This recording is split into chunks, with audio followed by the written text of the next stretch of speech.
My experience with Dr. Jayanti is to almost 2 years, where I've had two transplants and I have been in constant follow-up with her for counselings and all those stuff. The total number of hair that could fall from the temporary zone is as high as 80,000 to 1 lakh.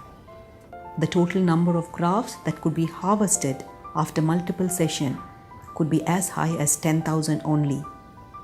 Thus, the dilution between 10,000 and 1 lakh.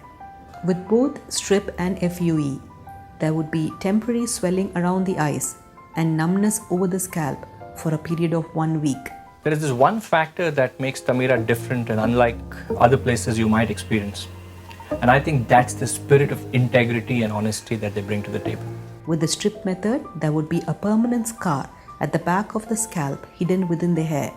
If the scalp is shaved, the scar becomes obvious. With the FUE, there is no linear scar. However, multiple raised areas become evident if the scalp is shaved.